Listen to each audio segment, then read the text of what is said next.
योऽन्तः प्रविश्य मम वाचमिमां प्रसुप्तां सञ्जीवयत्य किल शक्तिधरस्त्वदाम्ना अन्यांश्च हस्तचरणश्रवणत्वगादीन् प्राणान् नमो भगवते पुरुषाय तुभ्यम् भक्त्या स्तुत्या विरक्त्या भजतमलजनौन्नत्य भूत्यर्पकाय चित्या मत्तल्पवृत्ते स्वपि कुजनकुत औद्धृत्य भूत्यागकाय कर्त्रे भर्त्रे च हर्त्रे हयमुखहरे मुत्रपात्रे नमस्ते तस्मै कस्मैचिदस्मन् मनसि कृतगता विस्मृतौ स्मारकाय भुजग भोगावमुद्यन्न हृद्यं निजभुजं दक्षिणं लक्षणाद्यं ललितमुद्रिक्त विद्यानमुद्रं भज भजानन्तमित्यालपन्तम् प्रणतमान् प्राणिनां प्राणभूतं प्रणतविः प्रीणये पूर्णबोधं लसतु श्रीमदानन्दतीर्थेन्दुर्नो हृदम्बरे यद्वतश्चन्द्रिका स्वान्तसन्तापं निरिकृन्तति वेदान्तवेद्यं सकलार्णत्यं दयासुधासिन्धुमनन्तरूपं श्रीलाब्धमलिकं परिपूर्णचन्द्रं श्रीमद्गुरुं नित्यमहं नमामि। श्रीशाङ्घ्रेण मनसे यतिधर्मरताय च माधवार्याय गुरवे नमो वैराग्यशालिने तपस्वाध्याय शुश्रूषा कृष्णपूजारतं मुनिं विश्वेशम् इष्टरं वन्दे परिव्राट् चक्रवर्तिनम् आपादं मौलिपर्यन्तं गुरूणाम् आकृतिं स्मरेत् तेन विद्याः प्रणश्यन्ति सिद्ध्यन्ति च मनोरथाः स्वस्त्यस्तु सताम् अशेषसन्मङ्गलानि भवन्तु।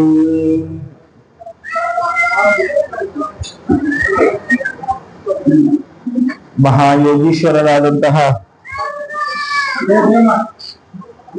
ಯಾಜ್ಞವಲ್ಕ್ಯರು ಈ ಜಗತ್ತಿಗೆ ಕೊಟ್ಟ ಸಂದೇಶಗಳನ್ನ ಈ 2 ದಿನಗಳ ಕಾಲ ನಾವು ನೋಡ್ತಾ ಇದ್ದೇವೆ. ನಿನ್ನೆ ಹೊತ್ತಿಗೆ ವೇದ ಅಧ್ಯಯನಗಳ ಮಹತ್ವ, ಉಪನಿಷತ್ತು, ಅದರ ಜೊತೆಗೆ ಕರ್ಮದ ಮಹತ್ವ, ಇದೆಲ್ಲವನ್ನು ಕೂಡ ಜಗತ್ತಿಗೆ ಯಾಜ್ಞವಲ್ಕ್ಯರು ಕೊಟ್ಟಿದ್ದಾರೆ. ಅದನ್ನೇ ನಮ್ಮ ಆಚಾರ್ಯರು ಅನುಸರಿಸಿದ್ದಾರೆ ಅನ್ನೋದನ್ನ ನಾವು ನೋಡಿದ್ದೇವೆ. ತಮ್ಮ ದ್ವಾದಶ ಸ್ತೋತ್ರಗಳಲ್ಲಿ ಬೇರೆ ಬೇರೆ, ನಾನು ಸುಮ್ಮನೆ ನಿಮ್ಮ ಅರ್ಥ ಆಗಬೇಕು ಅನ್ನುವ ಕಾರಣಕ್ಕೋಸ್ಕರ ದ್ವಾದಶ ಸ್ತೋತ್ರದ ಕೊಟೇಶನ್ ಕೊಟ್ಟಿದ್ದಷ್ಟೇ. ಆದ್ರೆ ಆಚಾರ್ಯರ ಹಲವಾರು ಗ್ರಂಥಗಳಲ್ಲೆಲ್ಲ ಇದರ ನೇರವಾದ ವ್ಯಾಖ್ಯಾನ, ಈ ಉಪನಿಷತ್ತಿನ ವ್ಯಾಖ್ಯಾನ ಸ್ವಯಂ ಮಧ್ವಗುರುಗಳೇ ಬೃಹದಾರಣ್ಯಕೋಪನಿಷತ್ತಿಗೂ ಮತ್ತೆ ಈಶಾವಾಸ್ಯೋಪನಿಷತ್ತಿಗೂ ಭಾಷ್ಯವನ್ನು ಬರೆದಿದ್ದಾರೆ. ಅಂತಹ ದಿವ್ಯವಾದ ಸಂದೇಶಗಳು ಈ ಉಪನಿಷತ್ತಿನಲ್ಲಿ ಅಡಗಿದ್ದಾರೆ. ಈಶಾವಾಸ್ಯೋಪನಿಷತ್ತಿನ ಒಂದು ಮಂತ್ರವನ್ನ, ಭಗವಂತನ ಎಚ್ಚರ ನಮಗೆ ಯಾವತ್ತೂ ಕೂಡ ಇರಬೇಕು ಅನ್ನೋದನ್ನ ನಾವು ನಿನ್ನೆ ದಿವಸ ಅಲ್ಲಿಗೆ ಸಮಾಪ್ತಿಯಾಗಿತ್ತು. ತದೇ ಜತಿ ತನ್ನೇ ಜತಿ ತದ್ದೂರೆ ತದಂತಿಕೆ. ಪರಮಾತ್ಮನಿಗೆ ಅವನೇ ಸೃಷ್ಟಿ ಮಾಡಿರುವಂತಹ ಈ ಪ್ರಪಂಚ, ಅವನಿಗೆ ಈ ಇಡೀ ಪ್ರಪಂಚ ಎಲ್ಲ ಅಣುವೇಣು ತೃಣಕಾಷ್ಟವಾದಂತಹ ಆ ಬ್ರಹ್ಮ ಸ್ತಂಭ ಪರ್ಯಂತವಾದಂತಹ, ಅಂದ್ರೆ ಬ್ರಹ್ಮದೇವರನ್ನು ಹಿಡಿಕೊಂಡು ಒಂದು ತೃಣಪರ್ಯಂತ ಜೀವರ ತನಕವೂ ಕೂಡ, ತೃಣಪರ್ಯಂತ ಜೀವರ ತನಕವೂ ಕೂಡ ಎಲ್ಲ ಇಡೀ ಪ್ರಪಂಚ, ಸಮಗ್ರ ಚರಾಚರವಾದ ಪ್ರಪಂಚ ಅದು ಪರಮಾತ್ಮನಿಂದಾಗಿ ಭಯಭೀತವಾಗುತ್ತೆ.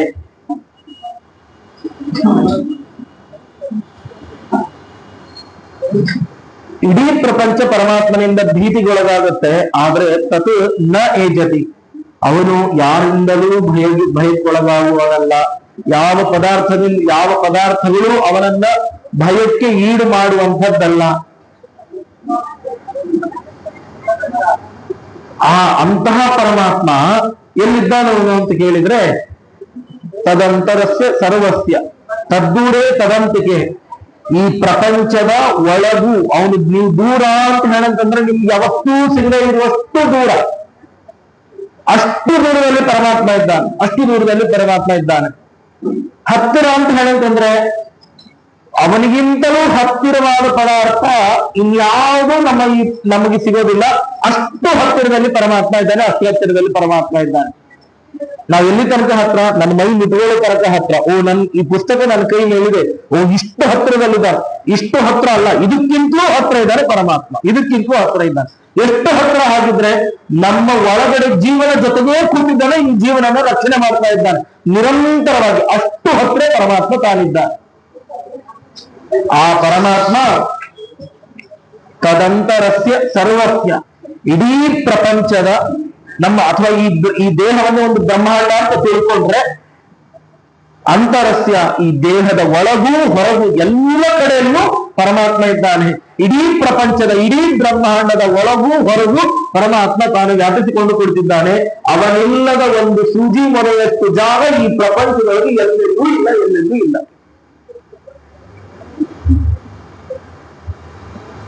ಪ್ರಹ್ಲಾದನಿಗೆ ನರಸಿಂಹ ಆವಿರ್ಭಾವ ಆಗಬೇಕಾದ್ರೆ ಪರಮಾತ್ಮ ಯಾತಕ್ಕೋಸ್ಕರ ಆವಿರ್ಭಾವ ಆದ? ಯಾರ್ಯಾರ್ದು ಮಾತನ್ನ ಸತ್ಯ ಮಾಡಬೇಕು ಅನ್ನೋದು ಒಂದು ವಿಷಯ. ಅಂದ್ರೆ ಯಾರ್ದು ಬ್ರಹ್ಮದೇವರು ಕೊಟ್ಟಿದ್ ವರ, ಏನು ವರ? ಆ ಹಿರಣ್ಯಕಶಿಪು ಒಂದು ವರ ಕೊಟ್ಟಿದ್ರು.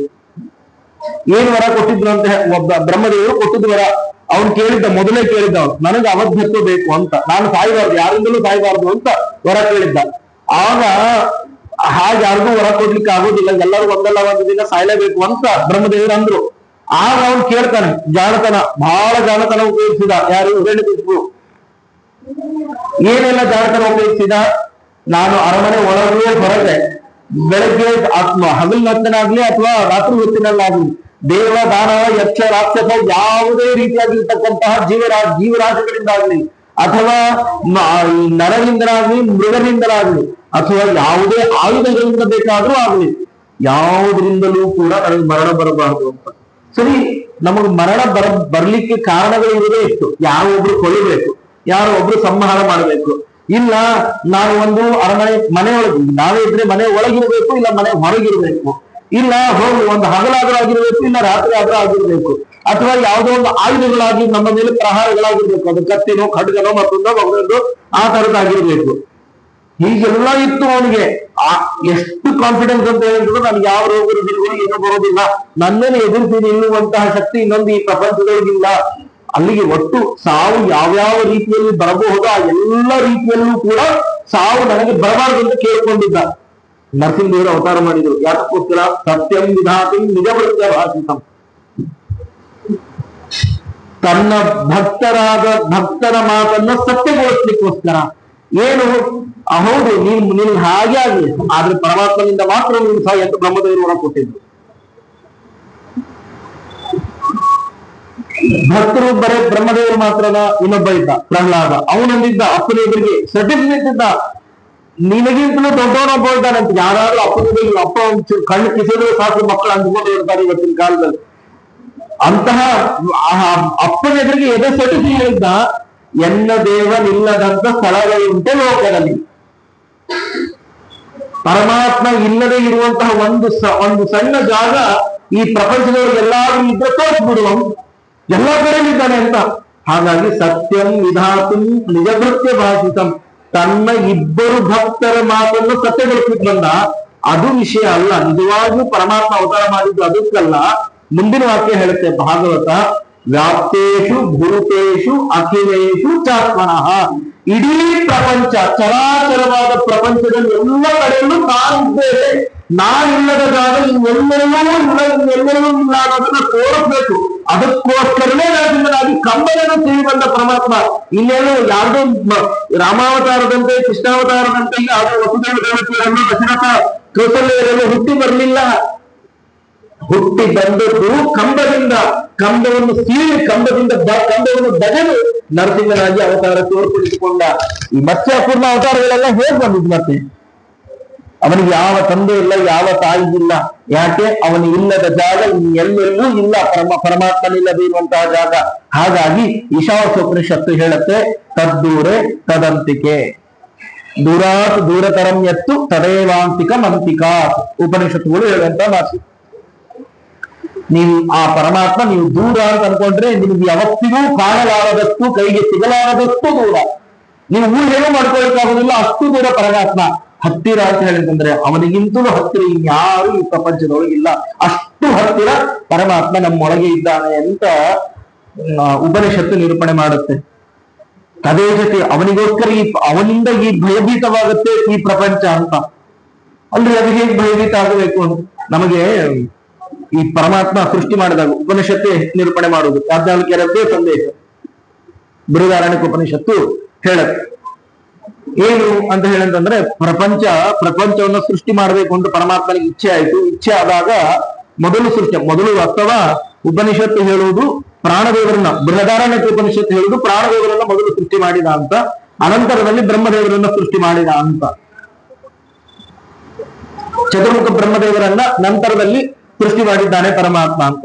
ಆ ಬ್ರಹ್ಮದೇವರು ಸೃಷ್ಟಿಯಾದಾಗ ಆಯ್ತು, ಪರಮಾತ್ಮನಿಗೆ ಸಾಕು ಅಂತ ಅನಿಸ್ತು, ಇನ್ನು ಸಂಹಾರ ಮಾಡೋಣ ಅಂತ ಅನಿಸ್ತು. ಪರಮಾತ್ಮ ಸಂಹಾರ ಮಾಡೋಣ ಅಂತ ಅನಿಸ್ತಂತ ಪರಮಾತ್ಮನಿಗೆ. ಆ ಬ್ರಹ್ಮದೇವರನ್ನು ನುಂಗಬೇಕು ಅಂತ ಪರಮಾತ್ಮ ಏನ್ ಮಾಡಿದ, ಅಗಲವಾದ ಬಾಯಿಯನ್ನು ತೆರೆದ.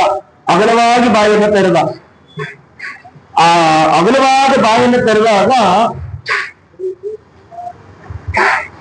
ಬಾಯಿಯನ್ನು ಅಗಲವಾಗಿ ತೆರೆದಾಗ ಬ್ರಹ್ಮದೇವರಿಗೆ ಭಯ ಆಯಿತು. ಮನಸ್ಸಿನೊಳಗೆ ಸಭಾಣ ಮಕ್ಕಳು ಭಾಳ ಅಂತಂತೀರ ನಾವು ಅಂತೀವಲ್ಲ, ಹೇಗೆ ನಮ್ಗೆ ಏನಾದ್ರು ಭಯ ಅಂತ, ಹಬ್ಬ ಎಷ್ಟು ಆಳ ಇದು ಅಂತ ನಾವೆಲ್ಲ ಪರ್ವತದಲ್ಲಿ ನಿಂತ ಹಾಗೆ ಬ್ರಹ್ಮದೇವರು ಭಯದಿಂದ ಏನ್ ಮಾಡಿದ್ರು, ಭಾಳ ಅಂತ ಹೇಳ್ತಂದ್ರು. ಆಗ ಪರಮಾತ್ಮನಿಗೆ ಅನ್ನಿಸ್ತು, ವಾಸ್ತವ ಈ ಕೂಸು ಅಂಜಿಕೊಂಡಿದೆ. ಯಾರು ಕೂಸು? ಬ್ರಹ್ಮದೇವರು ಅಂಜಿಕೊಂಡಿದೆ. ಬೇಡ, ಇನ್ನಷ್ಟು ಇವನ ಹತ್ರ, ಈ ಬ್ರಹ್ಮದೇವರ ಹತ್ರ ಸೃಷ್ಟಿ ಮಾಡಿಸ್ಬೇಕು, ಆಮೇಲೆ ಸಂಹಾರ ಮಾಡ್ತೀನಿ ಅಂತ.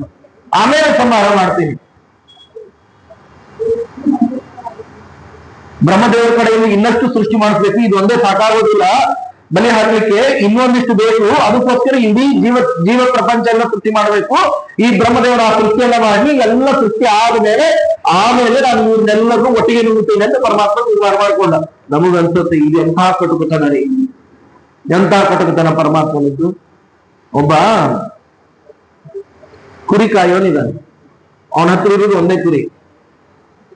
ಆಗ್ಲೇ ಅದನ್ನ ಒಂದು ಕಟುಕರಿಗೆ ಮಾರಿ ಬಿಡ್ಬಹುದು, ಅಥವಾ ತಾನೇ ಅದನ್ನ ಕಡೆದು ತಿಂದು ಬಿಡಬಹುದು, ಇಲ್ಲ ಅಂತಿಲ್ಲ. ಆದ್ರೆ ಕಾಯ್ತಾನ ಅವನು. ಯಾತಕ್ಕೋಸ್ಕರ? ಇದಕ್ಕೊಂದಿಷ್ಟು ಮಕ್ಕಳು ಬರಿಗಳಾಗಲಿ, ಇದೆಲ್ಲ ಗುಂಪಾಗಬೇಕು, ಮಂದೆ ಆಗ್ಬೇಕು ಇದು, ಅದಕ್ಕೋಸ್ಕರ ಕಾಯ್ತಾನ. ಅದೆಲ್ಲ ತನ್ನ ಸಂಸಾರ ಬೆಳೆಸ್ಕೊಂಡ ಮೇಲೆ ಅದು ಒಂದಿದ್ದು 20-50 ಆದ್ಮೇಲೆ ಆಮೇಲೆ ಒಂದೊಂದೊಂದು ಲಾಭ ಜಾಸ್ತಿ ಅಲ್ಲ. ಅಂತಹ ಕಟುಕತನ ಬಂತಲ್ಲ ಪರಮಾತ್ಮನಿಗೆ. ಮೊದಲಿದ್ದದ್ದು ಬ್ರಹ್ಮದೇವರು ಮಾತ್ರ, ಅವ್ರೊಬ್ಬರನ್ನೇ ನುಂಗಿದ್ರು ಸಾಕಾಗಿತ್ತು, ಅವ್ರೊಬ್ಬರನ್ನೇ ಸಂಹಾರ ಮಾಡಿದ್ರು ಸಾಕಾಗಿತ್ತು. ಅವನಿಂದ ಎಲ್ಲ ಸೃಷ್ಟಿಯನ್ನು, ಸಮಸ್ತ ವಿಧವಾದ ಚರಾಚರ ಪ್ರಪಂಚವನ್ನು ಸೃಷ್ಟಿ ಮಾಡಿಸಿ, ಎಲ್ಲ ಬರೀ ಮನುಷ್ಯರು ಮಾತ್ರ ಏನು, ಎಲ್ಲ ದೇವಾನ ದೇವತೆಗಳು ಏನು, ಇಡೀ ಬ್ರಹ್ಮಾಂಡ ಸೃಷ್ಟಿ ಆಯ್ತು, ಜಡವಾದ ಪ್ರಪಂಚ ಸೃಷ್ಟಿ ಆಯ್ತು, ಬೇರೆ ಬೇರೆ ಪಶು ಪಕ್ಷಿ ಮೃಗ ಕೀಟ ಸರೀಸೃಪಗಳು ಎಲ್ಲವನ್ನೂ ಸೃಷ್ಟಿ ಮಾಡ್ತೀವಿ, ಎಲ್ಲರೂ ಒಂದೇ ಬಿಡುತ್ತದೆ ಅಂತ ಹೇಳ್ತಂದ್ರೆ ಅಂತಹ ಬಿಡುತ್ತಾನ ಪರಮಾತ್ಮ ಅಲ್ಲ. ಏನು ಸಂಹಾರ ಅಂದ್ರೆ? ಪರಮಾತ್ಮ ಸಂಹಾರ ಮಾಡುವುದಂದ್ರೆ ಅರ್ಥ ಏನು? ಅವನು ನುಂಗುತ್ತಾರ, ಹೌದು, ನುಂಗುವುದು ಯಾದಕ್ಕೋಸ್ಕರ? ಇದನ್ನ ಟೀಕಾಕೃತ್ಪಾದರು ಹೇಳ್ತಾರೆ, ಸ್ವಾಪಂ ಪ್ರಾಪಯತಿ ಶಮಾಪ ಹೃದಯೇ ಅಂತ, ಕಲ್ಪಾವಸಾನೇಚ ಯಹ. ಏನು ಸಂಹಾರ? ಪರಮಾತ್ಮನ ರೀತಿಯಲ್ಲಿ ಸಂಹಾರ. ನಾವೆಲ್ಲ ಸಂಹಾರ ಅಂತ ಹೇಳಿದ್ರೆ ನಾವೇನ್ ಅನ್ಕೊಳ್ತೀವಿ, ಯಾವುದೋ ಒಂದು ಏಟಿನಿಂದ ಹೊಡೆದೋ ಬಡದೋ ಒಟ್ಟು ಈ ಮರಣವನ್ನು ತಂದುಕೊಳ್ಳೋದನ್ನ ಸಂಹಾರ ಅಂತ ಅನ್ಕೊಳ್ತೀವಿ. ಆದ್ರೆ ವಾಸ್ತವ ಪರಮಾತ್ಮ ಸಂಹಾರ ಮಾಡ್ತಾನೆ ಅಂತ ಹೇಳಿದ್ರೆ ಎಲ್ಲ ಜೀವ ಜಂತುಗಳನ್ನು ಸುಷುಪ್ತಿಯಲ್ಲಿ ಮಲಗಿಸ್ತಾನೆ, ಅದು ಸಂಹಾರ. ಹೋಗಿ ಈ ಕಟುಕನಂತೆ ಕುರಿಯನ್ನ ಕಡಿದು ತಾನು ನುಂಗಿ ತಾನು ತಿಂದು ತೇಗಿ ಅದನ್ನಲ್ಲ. ಹೌದು, ಅವನ ರೂಪ ವ್ಯಗ್ರ, ಇಡೀ ಬ್ರಹ್ಮಾಂಡ ಒಂದು ತುತ್ತು ಅವನಿಗೆ, ಪರಮಾತ್ಮನಿಗೆ ಒಂದೇ ತುತ್ತು ಇಡೀ ಬ್ರಹ್ಮಾಂಡ ಅವನಿಗೆ.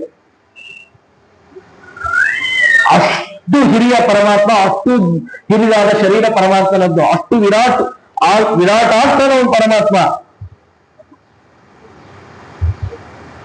ಆ ಇಡೀ ಬ್ರಹ್ಮಾಂಡವನ್ನು ಒಂದೇ ಒಂದು ತುತ್ತಿಗೆ ನುಂಗಿ ಬಿಡಬಲ್ಲಂತಹ ಸಾಮರ್ಥ್ಯ ಅವನಿಗಿದೆ. ಯಾಕೆ ಆ ಸಾಮರ್ಥ್ಯ ಹೇಗೆ ಬಂತು? ಅವರ ಒಂದು ರೋಮಕೂಪದಲ್ಲಿ ಅನಂತ ಬ್ರಹ್ಮಾಂಡಗಳು ತುಂಬಿಕೊಂಡಿದ್ದಾವೆ, ಅನಂತ ಬ್ರಹ್ಮಾಂಡಗಳು ತುಂಬಿಕೊಂಡಿದ್ದಾವೆ. ಏನು ರೋಮಕೂಪ ಅಂತ ಹೇಳಿದಂದ್ರೆ, ನಮ್ಮ ಚರ್ಮದ ಮೇಲೆ ರೋಮ ರಾಶಿಗಳು ಇರ್ತವೆ. ಸುಮ್ಮನೆ ಒಂಚೂರು ಚರ್ಮ ಹಿಂಗೆ ಅಗಲ ಮಾಡ್ರಿ, ಆ ರೋಮ ಹುಟ್ಟಿ ಬಂದ ಜಾಗದಲ್ಲಿ ಒಂದು ಸಣ್ಣ ರಂಧ್ರದ ತರ, ತೆಗ್ದು ಬಿದ್ದ ತರ ಕಾಣುತ್ತೆ, ಅದು ರೋಮಕೂಪ. ನಿಮಗೆ ಈ ಕಲ್ಪನೆ ಬರುತ್ತೆ. ಆ ಒಂದು ರೋಮಕೂಪದಲ್ಲಿ, ಪರಮಾತ್ಮನ ಒಂದು ರೋಮಕೂಪದಲ್ಲಿ ಅನಂತ ಬ್ರಹ್ಮಾಂಡಗಳು ಅಂತ ಹೇಳಿದಂದ್ರೆ ಅವನ ಶರೀರ ಎಷ್ಟು ಬೃಹತ್, ನಾವು ಅರ್ಥ ಮಾಡ್ಕೊಳ್ಬೇಕು. ಇಂತಹ ಪರಮಾತ್ಮ ತಾನು ಸಂಹಾರ ಮಾಡ್ತಾನೆ ಅಂತ ಹೇಳಂತಂದ್ರೆ ಅದು ಸಂಹಾರ ಸಾಯಿಸುವುದು ಅಂತ ಅರ್ಥ ಅಲ್ಲ, ನಾಶ ಮಾಡುವುದು ಅಂತ ಅರ್ಥ ಅಲ್ಲ. ಸಂಹಾರ ಅಂತ ಹೇಳಂತಂದ್ರೆ ಮತ್ತೇನು, ತನ್ನ ಹೊಟ್ಟೆಯೊಳಗೆ ಎಲ್ಲ ಜೀವ ಜಂತುಗಳನ್ನ ಮಲಗಿಸಿಕೊಳ್ತಾರೆ ಪರಮಾತ್ಮ. ಯಾತಕ್ಕೋಸ್ಕರ? ಟೀಕಾಕೃತ್ಪಾದರ ಕಾರಣ ಕೊಡ್ತಾರೆ. ಸ್ವಾಪಂ ಪ್ರಾಪಯತಿ ಶ್ರಮ ಅಪಸತೆಯೇ. ಈ ಜೀವರು ಸೃಷ್ಟಿಯೊಳಗೆ ಬಂದು ಶ್ರಮ ಪಟ್ಟಿದ್ದಾರೆ. ನಮಗೆ ಇಡೀ ದಿನ ನಾವೆಲ್ಲ ದುಡ್ದು ಸುತ್ತಾದ್ರೆ ರಾತ್ರಿ ನಮ್ಗೆ ಏನಾಗತ್ತೆ? ಮಲ್ಕೊಳ್ತೀವಿ. ಗಾಢ ನಿದ್ರೆ, ನಮಗೆ ಗಾಢವಾದ ನಿದ್ರೆ ಹತ್ತತ್ತೆ ಅಲ್ವಾ? ಅದೊಂದು ರೆಸ್ಟ್, ನಮಗೆಲ್ಲರಿಗೂ ಒಂದು ರೆಸ್ಟ್, ಒಂದು ವಿಶ್ರಾಂತಿ. ಹಾಗೆ ಈ ಜೀವ ಜಂತುಗಳ ವಿಶ್ರಾಂತಿಗೋಸ್ಕರ ಪರಮಾತ್ಮ ತಾನು ಏನ್ ಮಾಡ್ತಾನೆ ಅಂತ ಹೇಳಂತಂದ್ರೆ ಎಲ್ಲ ಜೀವರಾಶಿಗಳಿಗೂ ನಿದ್ದೆಯನ್ನು ಬರುತ್ತಾನೆ. ಸುಷುಪ್ತಿ ಅವಸ್ಥೆಗೆ ಕೊಂಡೊಯ್ತಾನೆ ಅವರೆಲ್ಲರನ್ನೂ ಕೂಡ. ಸುಷುಪ್ತಿ ಅವಸ್ಥೆ ಅಂತಂದ್ರೆ ಏನು? ನಮಗೆ 4 ಅವಸ್ಥೆಗಳು, ಜಾಗೃತಿ, ಸ್ವಪ್ನ, ಸುಷುಪ್ತಿ ಅಂತ 3 ಅವಸ್ಥೆಗಳಿದ್ದಾವೆ ನಮ್ಗೆಲ್ಲರಿಗೂ ಕೂಡ. ಈ ಸುಷುಪ್ತಿ ಅವಸ್ಥೆ ಅಂತ ಇನ್ನೊಂದು ಮೂರ್ಛಾವಸ್ಥೆ ಅಂತ ಸಾಮಾನ್ಯ ಕರೆಯುವುದು, ಆಯ್ತಾ? ಹಾಗಾಗಿ ಈ ಜಾಗೃತ ಅವಸ್ಥೆ ಅಂದ್ರೆ ಎಚ್ಚರದಿಂದಿರುವುದು. ಸ್ವಪ್ನಾವಸ್ಥೆ ಅಂತ ಹೇಳಿದ್ರೆ ಆಗ ತಾನೇ ನಿದ್ದೆ, ನಮ್ಗೆ ಇನ್ನು ಕನಸುಗಳೆಲ್ಲ ಬೀಳ್ತಾ ಇರ್ತಾವಲ್ಲ, ಆ ಅವಸ್ಥೆಯನ್ನು ಸ್ವಪ್ನಾವಸ್ಥೆ. ಸುಷುಪ್ತಿ ಅವಸ್ಥೆ ಅಂತ ಹೇಳಂತಂದ್ರೆ ನಮ್ಮ ಇಡೀ ದೇಹದ ಎಲ್ಲ ಅವಯವಗಳು ಕೂಡ ಪರಿಪೂರ್ಣ ಉಪರತವಾಗಿ ಕೇವಲ ನಿದ್ದೆ ಅಂದ್ರೆ ನಿದ್ದೆ ಮಾತ್ರ. ಇನ್ಯಾವುದು ಕೂಡ ಯಾವುದಕ್ಕೂ ನಮಗ್ ಫೋನ್ ಬಂದ್ರೂ ಎಚ್ಚರ ಆಗಿರಬಾರ್ದು, ಯಾವುದರ ಇಡೀ ಪ್ರಪಂಚದ ಪರಿವು ನಮಗಿರಬಾರ್ದು, ಯಾವುದರ ಅರಿವು ನಮಗಾಗಬಾರ್ದು. ಅಂತಹ ಅವಸ್ಥೆ ಅದನ್ನು ಸುಷುಪ್ತಿ ಅವಸ್ಥೆ ಅಂತಾರೆ. ಅದನ್ನೆಲ್ಲರೂ ಕೂಡ ನಾವು ಅನುಭವಿಸ್ತೀವಿ, ಎಲ್ಲರೂ ಅನುಭವಿಸ್ತೀವಿ ನಿತ್ಯದಿಂದ. ಅದು ನಿಜವಾದ ಆನಂದ, ವಾಸ್ತವ. ಇಡೀ ಪ್ರಪಂಚವೇ ಮರ್ತೋಗಿರುತ್ತೆ. ಇಡೀ ಪ್ರಪಂಚದಲ್ಲಿ ಏನ್ ಆಗ್ತಾ ಇದೆ, ಏನು ಹೋಗ್ತಾ ಇದೀವಿ, ಯಾವ್ದ್ರ ಪರಿವು ಇರೋದಿಲ್ಲ. ಪಕ್ಕದಲ್ಲಿ ಬೆಂಕಿ ಬಿದ್ದರೂ ಪರಿವು ಇರೋದಿಲ್ಲ, ನಾವು ಒಳ್ಳೆ ಗಂಧ ಹಚ್ಚಿದ್ರು ಕೂಡ ನಮಗೆ ಪರಿವು ಇರೋದಿಲ್ಲ. ನಾವು ಉದಾಹರಣೆಗೆ ಅಲಾರಾಮ್ ಇಟ್ಕೊಂಡು ಮಲ್ಕೊಂಡಿರ್ತೀವಿ, ಅಲಾರಾಮ್ ಆಗಿದ್ದೇ ಗೊತ್ತಾಗಿರೋದಿಲ್ಲ. ಅಂತಹ ಗಾಢ ನಿದ್ರೆಯನ್ನು ಸುಷುಪ್ತಿ ಅವಸ್ಥೆ ಅಂತ ಕರಿತೀವಿ. ಹಾಗೆ ಪರಮಾತ್ಮ ಈ ಜೀವ ಜಂತುಗಳನ್ನ ತಾನ್ ಏನ್ ಮಾಡ್ತಾನೆ ಅಂತ ಹೇಳಂತಂದ್ರೆ ಎಲ್ಲರನ್ನೂ ಕೂಡ ಮಲಗಿಸ್ಕೊಳ್ತಾನೆ. ಆ ಸುಷುಪ್ತಿ ವ್ಯವಸ್ಥೆ ಕರ್ಕೊಂಡು ಹೋಗ್ತಾನೆ. ಅದನ್ನ ಸಂಹಾರ ಅಂತ ಕರೆಯುವುದು. ಅದನ್ನು ಹೇಗೆ? ತನ್ನ ಹೊಟ್ಟೆಯೊಳಗೆ ಮಲಗಿಸ್ಕೊಳ್ಳೋದು ಪರಮಾತ್ಮ. ಅದಕ್ಕೋಸ್ಕರ ನುಂಗುತ್ತಾನೆ, ಎಲ್ಲರನ್ನು, ಇಡೀ ಬ್ರಹ್ಮಾಂಡವನ್ನು ನುಂಗುತ್ತಾನೆ. ಹಾಗಾಗಿ ಹೀಗೆ ಪರಮಾತ್ಮ ತಾನು, ಅವನಿಗೆ ಅಂಜದ ಪದಾರ್ಥ ಈ ಪ್ರಪಂಚದಲ್ಲಿ ಇನ್ಯಾವುದೂ ಉಳಿದಿಲ್ಲ. ಅವನು ಮಾತ್ರ ಯಾವುದರಿಂದಲೂ ಅಂಜುವವನಲ್ಲ ಅನ್ನೋದನ್ನ ಉಪನಿಷತ್ತು ಅದನ್ನ ನಿರೂಪಣೆ ಮಾಡುತ್ತೆ. ಮುಂದೆ ಇನ್ನೊಂದು ಪ್ರಸಂಗ, ಪ್ರಾಣದೇವರ ಅದ್ಭುತವಾದ ಮಹಿಮೆ. ಬೃಹದಾರಣ್ಯಕ ಉಪನಿಷತ್ತಿನಲ್ಲಿ 2 ಕಡೆಯಲ್ಲಿ ಪ್ರಾಣದೇವರ ಮಹಿಮೆ ಬರುತ್ತೆ. ಒಂದು ಪ್ರಸಂಗ ಏನು ಅಂತ ಹೇಳಂತಂದ್ರೆ, ಈ ದೇವತೆಗಳಿಗೆ ದೈತ್ಯರಿಗೆ ನಾವಿವತ್ತು ನಮ್ಮಲ್ಲೆಲ್ಲ ಕೆಲವರಿಗೆ ಗೊಂದಲ, ನಾವ್ ಯಾಕೆ ಭಾರತೀಯರವರು ಮುಖ್ಯ ಪ್ರಾಣ ಅಂತರ್ಗತ ಅಂತ ಪ್ರಾಣದೇವರ ಅಂತರ್ಯಾಮಿಯಾಗಿ ಭಗವಂತನಿಗೆ ಸಮರ್ಪಣೆ ಮಾಡಬೇಕು. ಬೇರೆ ಬೇರೆ ಎಲ್ಲ ದೇವತೆಗಳೆಲ್ಲ ಇದ್ದಾರೆ, ಇಲ್ಲ ಅಂತಿಲ್ಲ. ನಾವು ನೇರವಾಗಿ ಆ ದೇವತೆಗಳಿಗೆ ಅದನ್ನು ಸಮರ್ಪಣೆ ಮಾಡಿಬಿಡೋಣ. ಬೇಡಪ್ಪ, ಭಗವಂತನಿಗೆ ಸಮರ್ಪಣೆ ಮಾಡ್ಬೇಕಾ? ಭಗವಂತನಿಗೆ ಸಮರ್ಪಣೆ ಮಾಡೋಣ. ದೇವರಿಗೆ ಕೃಷ್ಣಾರ್ಪಣ ವಸ್ತು ಅಂತ ಭಗವಂತನಿಗೆ ಕೃಷ್ಣಾರ್ಪಣ ಅಂತ ಅವನಿಗೆ ಬಿಟ್ಟು ಬಿಡೋಣ. ಕರ್ಮದ ಫಲ, ಕರ್ಮ ಮತ್ತೊಂದು ಮಗುದೆಲ್ಲ ಎಲ್ಲರೂ ಅವನಿಗೆ ಬಿಟ್ಟು ಬಿಡೋಣ. ಅಂದ್ರೆ ಭಾರತೀಯ ಒಳಕ್ಕೆ ಪ್ರಾಣದ ಮಧ್ಯದಲ್ಲಿ ಇದೇ ಆಗ್ಬೇಕು, ನಮಗೆ ಈ ಲೈನಪ್ ಹಾಕ್ಬೇಕು ಅಂತ ನಮಗೆಲ್ಲ ಕೆಲವೊಮ್ಮೆ ಅನ್ಸುತ್ತೆ. ಅದೇನದು ಇನ್ನೊಂದ್ ಕಡೆ ಸ್ಟಾಪ್ ಕೊಟ್ಟು ಹೋಗಂಗಲ್ವಾ ಅಂತ ಈ ತರದ ಭಾವನೆ ನಮ್ಮ ಒಳಗೆಲ್ಲರಿಗೂ ಎಲ್ಲರಿಗೂ ಇದೆ. ವಾಸ್ತವ ಯಾಕೆ ಹೇಳ್ಬೇಕು? ಅದು ಮತ್ತೆ ಹೇಳಿಕ್ಕೂ ಉದ್ದ ಬೇರೆ ನಮಗಿದೆ. ಆ ಭಾರತೀಯ ಒಣಕ್ಕೆ ಪ್ರಾಣಾಂತರ್ಗತ ಅಂತ ಹೇಳಬೇಕು, ಅಷ್ಟನ್ನು ಹೇಳಿಕೆ ನಮಗೆ ಅದು ಉದ್ದ. ಅದನ್ನು ಹೇಳಿಕ್ಕೆ ಉದ್ದು ಸಮಯ ಹಿಡಿಯುತ್ತೆ. ಯಾಕೆ ಇನ್ನೂ ಕೆಲವರು ದೊಡ್ಡ ಸಮಸ್ಯೆ ಅಂತಂದ್ರೆ ನಾಲ್ಗೆನೆ ಹೊರಡಲ್ಲ. ಹಾಗಿದ್ರೆ ಇಷ್ಟು ಉದ್ದದಿಗೆ ಯಾಕೆ ಬೇಕು ನಮಗೆ ಅಂತ ನಮಗೆಲ್ಲ ಅನ್ಸತ್ತು. ವಾಸ್ತವ ಎಲ್ಲರಿಗೂ ಅನಿಸ್ತು. ಯಾಕೆ ಅಂತಂದ್ರೆ ಬೃಹದಾರಣ್ಯಕ ಉಪನಿಷತ್ತು ಅದನ್ನು ಹೇಳ್ತಾರೆ. ಯಾಜ್ಞವಲ್ಕ್ಯರು ಆ ಸಂದೇಶವನ್ನು ಕೊಡ್ತಾರೆ. ತಾವು ಪ್ರವರ್ತಕರಾಗಿ ಆ ಸಂದೇಶವನ್ನು ಕೊಡ್ತಾರೆ. ಏನು? ಈ ದೇವತೆಗಳಿಗೂ ದೈತ್ಯರಿಗೂ ಯಾವಾಗೂ ಇಲ್ಲ. ಆ ಬ್ರಹ್ಮದೇವರ ಮಕ್ಕಳಲ್ಲಿ 2 ಥರ ಉಪನಿಷತ್ತುಗಳು. ಒಂದು ದೇವತೆಗಳು, ಇನ್ನೊಂದು ದೈತ್ಯರು. ಇಲ್ಲಿ ಏನು ಅಂತ ಹೇಳ್ತಂದ್ರೆ, ದೇವತೆಗಳ ಸಂಖ್ಯೆ ಕಡಿಮೆ, ದೈತ್ಯರ ಸಂಖ್ಯೆ ಹೆಚ್ಚು. ಯಾವತ್ತೂ ಹಾಗೆ, ಲೋಕದಲ್ಲಿ ಇರುವುದು ಹಾಗೆ. ದುಷ್ಟರ ಸಂಖ್ಯೆನೇ ಹೆಚ್ಚು, ಒಳಗೊಳಗೆ ಮಸಲತ್ತು ಮಾಡುವ ಸಂಖ್ಯೆನೇ ಹೆಚ್ಚು. ಯಾರು ಸಜ್ಜನರು, ಸಾತ್ವಿಕರು ಅಂತ ಯಾರಿದ್ದಾರೋ ಬೆರಳೆಣಿಕೆ ಮಂದಿ ನಿಮಗೆ ಸಿಗ್ತಾರಂತ. ಒಳ್ಳೆ ಜ್ಞಾನಿಗಳು, ಇವೆಲ್ಲ ಸಜ್ಜನರು ಸಿಗೋದೇ ಬೆರಳೆಣಿಕೆ ಮಂದಿ. ಅವರ ಸಂಖ್ಯೆ ಬಹಳ ಕಡಿಮೆ, ತುಂಬಾ ಕಡಿಮೆ. ಹಾಗೆ ಆ ಬ್ರಹ್ಮದೇವರಿಗೆ ಮಕ್ಕಳು 2 ತರ. ದೇವತೆಗಳು ಮತ್ತೆ ದೈತ್ಯರು. ಅದರೊಳಗೆ ದೇವತೆಗಳ ಸಂಖ್ಯಾಬಲ ಕಡಿಮೆ, ದೈತ್ಯರ ಸಂಖ್ಯಾಬಲ ಅತಿ ಹೆಚ್ಚಾಗಿದೆ. ಅವಾಗವಾಗ ಇವರಿಬ್ಬರಿಗೂ ಕೂಡ ಯುದ್ಧ. ಆ ಯುದ್ಧದಲ್ಲಿ ಎಲ್ಲ ಸೋಲ್ತಿದ್ದದ್ದು ಯಾರು ಅಂತ ಹೇಳಿದ್ರೆ ಈ ದೇವತೆಗಳು. ಯಾಕೆ? ಸಂಖ್ಯಾಬಲ ಕಡಿಮೆ. ಅದಕ್ಕೋಸ್ಕರ ತಮಗೆ ಶಕ್ತಿ ಬೇಕು, ದೇವತೆಗಳಲ್ಲಿ ಶಕ್ತಿ ಬೇಕು. ಆ ಶಕ್ತಿಯನ್ನು ತುಂಬಿಸಿಕೊಳ್ಳಲಿಕ್ಕೋಸ್ಕರ ಏನ್ ಮಾಡಬೇಕು? ಪರಮಾತ್ಮನ ಅನುಗ್ರಹವನ್ನು ಸಂಪಾದನೆ ಮಾಡಬೇಕು. ಆ ಶಕ್ತಿಯನ್ನು ಪಡೆಯಲಿಕ್ಕೋಸ್ಕರ ಹೇಗೆ ಮಾಡಬೇಕು? ಸಾಮಗಾನದಿಂದಾಗಿ ಪರಮಾತ್ಮನನ್ನು ಸ್ತೋತ್ರ ಮಾಡಬೇಕು ಅಂತ. ಅವಾಗ ಆ ಸಾಮಗಾನದಿಂದ ಪರಮಾತ್ಮನನ್ನ ಸ್ತೋತ್ರ ಮಾಡ್ಬೇಕಾದ್ರೆ ಯಾರನ್ನು ಸಾಮಗಾನ ಕಾಯ್ಕೊಳ್ಬೇಕು? ಯಾರು ಸಾಮಗಾನ ಮಾಡಬೇಕು ಅಂತ ಕೇಳಿದಾಗ ತೇಹ ವಾಚಂ ಊಚುಹು ತ್ವಮ್ನ ಉದ್ಗಾಯೇತಿ, ಮಾತನ್ನ ಕೇಳಿದ್ರಂತೆ. ನೀನು ಮಾತನ್ನ ಕೇಳಿದ್ರು, ನೀನು ನಮ್ಮ ಪರವಾಗಿ ಪರಮಾತ್ಮನ ಸಾಮಗಾನದಿಂದ ಸ್ತೋತ್ರ ಮಾಡು ಅಂತ. ಪರಮಾತ್ಮ ನಮಗೆ ಒಲಿಬೇಕು, ನಮಗೆ ಅನುಗ್ರಹ ಮಾಡಬೇಕು. ತೊಂದ ಉದ್ದ ನಮಗ ಅನ್ಸುತ್ತೆ. ಮಾತನ್ನ ಏನು ಕೇಳುದು? ಬಾಯಿಯನ್ನೇನು ಕೇಳಲಿಕ್ಕೆ ಸಾಧ್ಯ? ವಾಚ ಅಂದ್ರೆ ಬಾಯಿ ಅಂತ ಅರ್ಥ. ಬಾಯಿ ಜಡ ಪದಾರ್ಥ, ಬಾಯಿ ಏನು ಮಾಡ್ಲಿಕ್ಕೆ ಸಾಧ್ಯ? ಅಂದ್ರೆ ಮಾತನ್ನ ಕೇಳಿದ್ರು ಅಂತ ಹೇಳಂತಂದ್ರೆ ಅರ್ಥ ಏನು? ಮಾತಿಗೆ ಅಭಿಮಾನಿಯಾದ ದೇವತೆಯನ್ನ ಕೇಳಿದ್ರು. ಯಾರು ಮಾತಿಗೆ ಅಭಿಮಾನಿ ದೇವತೆ? ನಮ್ಮ ಬಾಯಿಗೆ ಅಭಿಮಾನಿ ದೇವತೆ ಅಗ್ನಿ. ಆ ಅಗ್ನಿಯನ್ನ ಕೇಳಿದ್ರಂತೆ. ತೊನ್ನ ಉದ್ಗಾಯೇತಿ, ನಮ್ಮ ಪರವಾಗಿ ನೀನು ಏನ್ ಮಾಡಬೇಕು? ಪರಮಾತ್ಮನನ್ನ ಸ್ತೋತ್ರ ಮಾಡಬೇಕು. ಸ್ತೋತ್ರ ಮಾಡಿದ ಅಗ್ನಿ, ಆ ಸ್ತೋತ್ರ ಮಾಡಿದಾಗ ಅದರಿಂದಾಗಿ ಉಂಟಾದಂತಹ ಏನು ಪುಣ್ಯಾಂಶ ಇದೆ, ಆ ವೇದ ಪಾಠ ಪಾರಾಯಣ ಇತ್ಯಾದಿಗಳ ಕರ್ಮದ ಪುಣ್ಯ ಫಲ, ಅದನ್ನೆಲ್ಲವನ್ನೂ ದೇವತೆಗಳಿಗೆ ಕೊಟ್ಟ. ಒಳ್ಳೊಳ್ಳೆ ಮಾತನಾಡೋದ್ರಿಂದ ನಮಗೆ ಒಂದು ಸುಖ ಆಗತ್ತಲ್ಲ. ಚೆನ್ನಾಗಿ ಮಾತನಾಡಿದೆ, ಇವತ್ತು ನಾನು ಅಪ್ರಿಶಿಯೇಟ್ ಮಾಡಿದ್ರೆ ನನಗೆ ನಾನು ಚೆನ್ನಾಗಿ ಮಾತಾಡಿದೆ ಅಂತ ಒಂದು ನಮ್ಮ ಒಳಗೊಂದು ಆನಂದ ಆಗತ್ತಲ್ಲ, ಆ ಮಾತಿನ ಫಲವನ್ನ ತಾನಿಟ್ಕೊಂಡ ಅಂತ. ಆದ್ರೆ ಏನಾಯ್ತು ಅಂತ ಹೇಳಿಅಂತಂದ್ರೆ ತಮ್ಮ ಅಭಿವೃತ್ತಿಯ ಪಾಪ್ಮನ ಅವಿಧ್ಯನ್, ಈ ದೈತ್ಯರೆಲ್ಲ ಬಂದ್ರು, ಅವನ ಮೇಲೆ ದಾಳಿ ಮಾಡಿದ್ರು, ಅವನಿಗೆ ಪಾಪ ಸಂಯೋಗ ಆಗುವಂತೆ ಮಾಡಿದ್ರು ಅಗ್ನಿಗೆ. ಸೊ ಅದೇನಾಯ್ತು ಅಂತ ಹೇಳಿಅಂತಂದ್ರೆ ಆ ಪಾಪದ ಚಿಹ್ನೆ ಉಳಿದು ಬಿಡ್ತು. ಅವನ ಸಾಮಗಾನ ಅರ್ಧಕ್ಕೆ ನಿಂತಿತು. ಪರಿಪೂರ್ಣವಾಗಿ ಮಾಡ್ಲಿಕ್ಕೆ ಆಗಲಿಲ್ಲ, ಸಾಮಗಾನ ಅರ್ಧಕ್ಕೆ ನಿಂತಿತು. ಆ ಪಾಪದ ಕುರುಹು ಇವತ್ತಿಗೂ ಇದೆ. ಏನು ಪಾಪದ ಕುರುಹು ಅಂತ ಹೇಳಂತಂದ್ರೆ ನಾವು ಕೆಟ್ಟ ಕೆಟ್ಟ ಶಬ್ದಗಳನ್ನು ಮಾತನಾಡ್ತೀವಲ್ಲ, ಇದೇ ಆ ಪಾಪದ ಕುರುಹು. ದೇವತೆಗಳು ಅಗ್ನಿಯ ಮೇಲೆ ಇವತ್ತಿಗೂ ನಮ್ಮೊಳಗೂ ಅಗ್ನಿಯ ಮೇಲೆ ದೈತ್ಯರು ದಾಳಿ ಮಾಡ್ತಾನೆ ಇರ್ತಾರೆ. ಎಷ್ಟೆಷ್ಟು ಕೆಟ್ಟ ಮಾತುಗಳನ್ನ ಮಾತಾಡ್ತಿರ್ತೀವಿ ನಾವೆಲ್ಲ. ಅದೇ ಪಾಪದ ಕುರುಹು. ನಾವು ಅನ್ಕೊಂಡು ನಮ್ಮ ಮನಸ್ಸೋ ಬಂದ್ಬಿಡ್ಬೇಕು. ಕೆಟ್ಟ ಮಾತು ಬಂತು ನಮ್ಮ ಬಾಯಿಯೊಳಗೆ, ಬೇಡದ ಮಾತುಗಳು ಬಂತು ನಮ್ಮ ಬಾಯಿಯೊಳಗೆ. ಬೇಡದ ಮಾತುಗಳು ಅಂತಂದ್ರೆ ಬರೀ ಅಶ್ಲೀಲವಾದ ಮಾತುಗಳು ಮಾತ್ರ ಅಲ್ಲ, ಲೋಕಾರೂಢಿಯಾದ ಯಾರ್ದೋ ಮನೆ ಸುದ್ದಿ ಇನ್ನೊಂದು ಮನೆಗೆ ತಗೊಂಡು ಬಂದು ಹೇಳಿ ಮಾಡಿ ಇವೆಲ್ಲ ಇರ್ತಾವಲ್ಲ, ಇಂತಹ ಎಲ್ಲ ಮಾತುಗಳು ಕೂಡ ಒಬ್ಬರು ಯಾವುದು ಪರಮಾತ್ಮನ ವಿಷಯದಲ್ಲಿ ಸಾಧಕವಲ್ಲವೋ, ಆ ಸಾಧನೆಗೆ ಪೂರಕವಾಗದಿರುವಂತಹ ಯಾವ ಮಾತುಗಳಿದೆ ಅವೆಲ್ಲ ಕೆಟ್ಟ ಮಾತುಗಳೇ. ಪಾಪವನ್ನ ತಂದು ಕೊಡುವ ಮಾತುಗಳು ಯಾವ ಮತ್ತೊಬ್ಬರು ಮನಸ್ಸಿಗೆ ನೋಯಿಸ್ತೀವಿ, ಏನೇನೋ ನೂರಾರು ಕೆಲಸ ಹೋಗ್ಬಿಡತ್ತೆ. ಆ ಎಲ್ಲ ಪಾಪಗಳು ಕೂಡ ಯಾವುದರ ಚಿಹ್ನೆ? ಅಗ್ನಿಯ ಮೇಲೆ ದೈತ್ಯರು ದಾಳಿ ಮಾಡಿದ ಚಿಹ್ನೆ ಅದು ಅಂತ ಉಪನಿಷತ್ತು ನಿರೂಪಣೆ ಮಾಡುತ್ತೆ.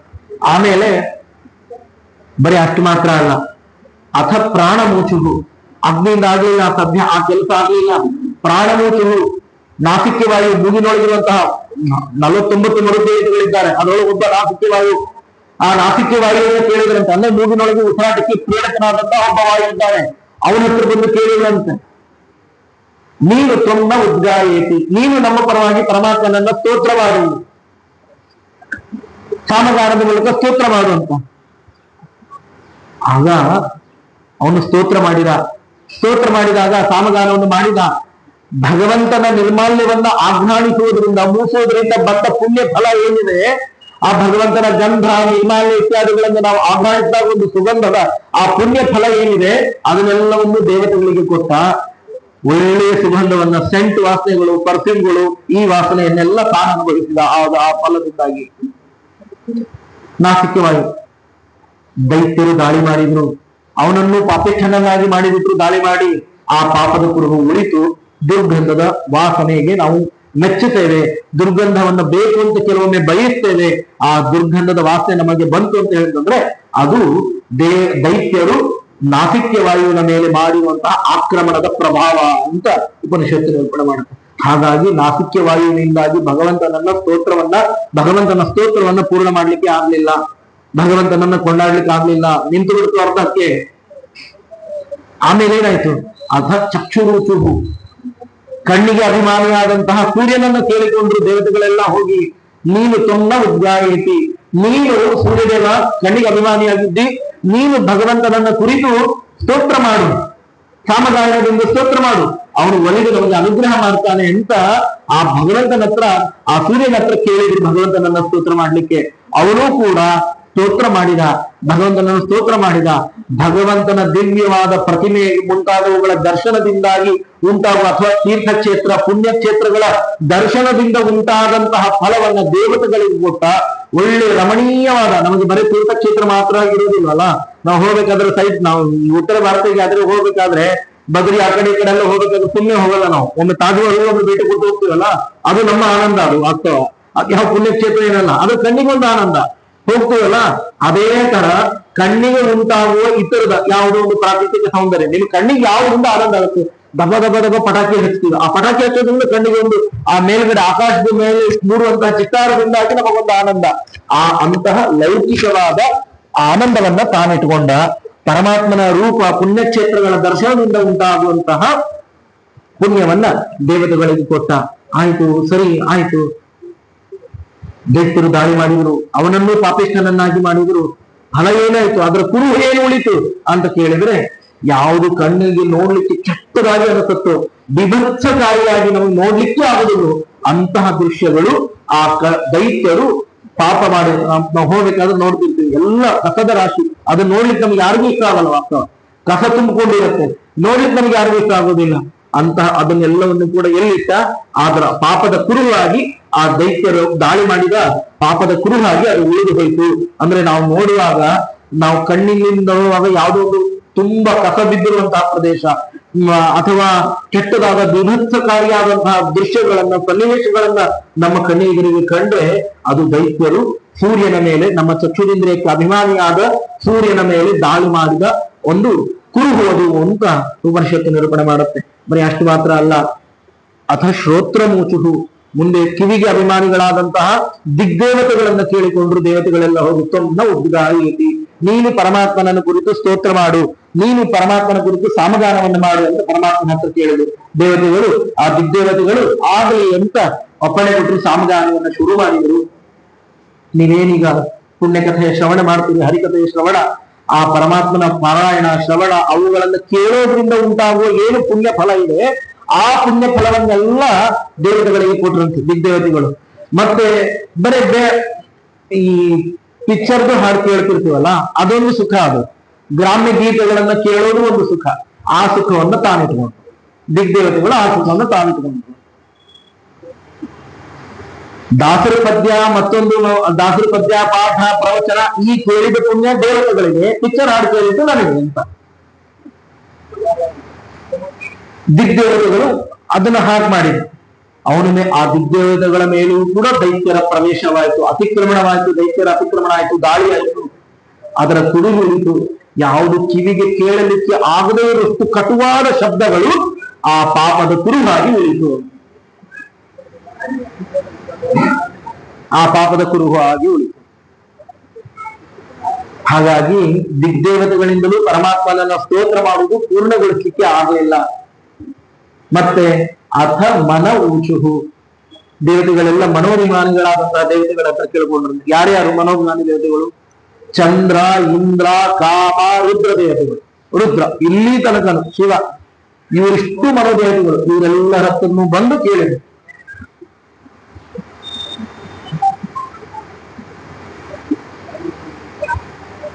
ತೊನ್ನ ಉದ್ಗಾಯತಿ, ನೀವೆಲ್ಲ ನಮ್ಮ ಪರವಾಗಿ ಪರಮಾತ್ಮನನ್ನ ಸಾಮಗಾನದಿಂದ ಸ್ತೋತ್ರ ಮಾಡ್ರಿ ಅಂತ ಆ ದೇವತೆಗಳನ್ನೆಲ್ಲ ಕೇಳ್ಕೊಂಡು, ಮನೋಭಿಮಾನಿಗಳಾದಂತಹ ಚಂದ್ರ, ಇಂದ್ರ, ಕಾಮ ಮತ್ತೆ ರುದ್ರ ದೇವತೆಗಳನ್ನ ಕೇಳ್ಕೊಂಡ್ರು. ಅವರು ಸ್ತೋತ್ರ ಮಾಡಿದ್ರು ಪರಮಾತ್ಮನನ್ನು. ದೈತ್ಯರು ಬಿಡ್ಲಿಲ್ಲ, ಅವರ ಮೇಲೆಯೂ ದಾಳಿ ಮಾಡಿದ್ರು ದೈತ್ಯರು.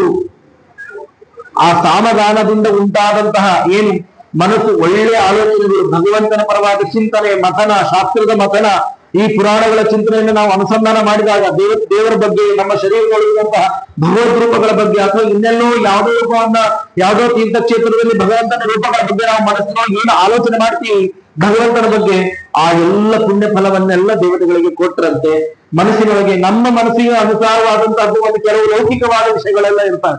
ಆ ವಿಷಯ ಪದಾರ್ಥಗಳನ್ನ ನಮ್ಮ ಮನಸ್ಸಿಗೆ ಆನಂದ ಆಗುತ್ತೆ. ಏನೊಂದು ಇವತ್ತೊಂದು ಕಡೆ ಎಲ್ಲೋ ಹೋಗೋಣ, ಹೊರಗಡೆ ಹೋಗೋಣ ತಿನ್ಲಿಕ್ಕೆ ಅಂತ ಹೇಳಿದ್ರೆ ಮನಸ್ಸಿಗೊಂದು ಆನಂದ. ಅಂತಹ ಲೌಕಿಕವಾದ ಆನಂದವನ್ನ ತಾವಿಟ್ಕೊಂಡ್ರು. ದೈತ್ಯರು ದಾಳಿ ಮಾಡಿದ್ರು. ದೈತ್ಯರು ದಾಳಿ ಮಾಡಿದಾಗ ಇವರಿಂದ ಅದನ್ನು ಪೂರ್ಣಗೊಳಿಸಲಿಕ್ಕೆ ಸಾಧ್ಯ ಆಗ್ಲಿಲ್ಲ. ಏನಾಯ್ತು? ಎಲ್ಲ ಆ ಪಾಪದ ಕುರುಹು ಉಳಿತು. ಏನು ಪಾಪದ ಕುರುಹು ಅಂತ ಹೇಳಿದ್ರೆ, ನಾವು ಮನಸ್ಸಿನೊಳಗೆ ನಮ್ಮ ಮನಸ್ಸು ಭರಿಸಲಿಕ್ಕೆ ಅಶಕ್ಯವಾದಂತಹ ದುಃಖ ಏನಿದೆ, ಲೌಕಿಕವಾದ ದುಃಖ ಅದು, ಅಥವಾ ಸಣ್ಣ ಪುಟ್ಟ ವಿಷಯಕ್ಕೆ ಮನಸ್ತಾಪಗಳಾಗ್ಬಿಡ್ತಾವಲ್ಲ, ಅವೆಲ್ಲ ಪಾಪದ ಕುರುಹಾಗಿ ಉಳಿದ್ಬಿಡ್ತು. ಅವೆಲ್ಲ ಪಾಪದ ಕುರುಹಾಗಿ ಉಳಿತು. ಆಯ್ತು, ಎಲ್ಲಿ ತನಕ ಬಂದ್ರಿ ಇವರೆಲ್ಲ? ಒಂದು ಹೈ ಲೆವೆಲ್ ತನಕ ಬಂದಾಯ್ತು, ರುದ್ರದೇವರು ಬಂದಾಯ್ತು. ಅಲ್ಲಿ ತನಕ ಕೆಳಗಿನಿಂದ ಹಿಡ್ಕೊಂಡು ರುದ್ರದೇವರ ತನಕನೂ ಬಂದಿದ್ದಾರೆ, ರುದ್ರದೇವರ ತನಕನೂ ಬಂದಿದ್ದಾರೆ. ಯಾರಿಂದಲೂ ಕೂಡ ಪರಮಾತ್ಮನನ್ನ ಸ್ತೋತ್ರ ಮಾಡ್ಲಿಕ್ಕೆ ಶಕ್ಯ ಆಗ್ಲಿಲ್ಲ. ಸಾಮಗಾನದ ಮೂಲಕ ಅವನನ್ನ ಸಂಪ್ರೀತಿಗೊಳಿಸಲಿಕ್ಕೆ ಸಾಧ್ಯ ಆಗ್ಲಿಲ್ಲ. ಕಡೆಗೆ ಎಲ್ಲ ದೇವತೆಗಳು ಕೂಡ ಹೋಗಿ ಹೇಮಂ ಆಸನ್ಯಂ ಪ್ರಾಣಂ ಊಚುಹು, ನಮ್ಮ ಮುಖಾಂತರ್ಗತವಾಗಿರುವಂತಹ, ನಮ್ಮ ಹೃದಯದೊಳಗೆ ಕುಳಿತಿರುವಂತಹ ಮುಖ್ಯ ಪ್ರಾಣನ ಬಳಿ ಬಂದು ಈ ಎಲ್ಲ ದೇವತೆಗಳು ಬಂದು ಕೇಳ್ಕೊಂಡ್ರಂತೆ. ಏನು? ತ್ವನ್ನ ಉದ್ಗಾಯೇತಿ, ನೀನು ನಮ್ಮ ಪರವಾಗಿ ಸಾಮಗಾನವನ್ನ ಮಾಡು. ತೇಭ್ಯ ಏಷ ಪ್ರಾಣ ಉದಗಾಯಿತು, ಅವರಿಗೋಸ್ಕರ ಪ್ರಾಣದೇವರು ಸಾಮಗಾನವನ್ನ ಮಾಡಿದ್ರು, ಅವರಿಗೋಸ್ಕರ ಸಾಮಗಾನವನ್ನು ಮಾಡಿದ್ರು.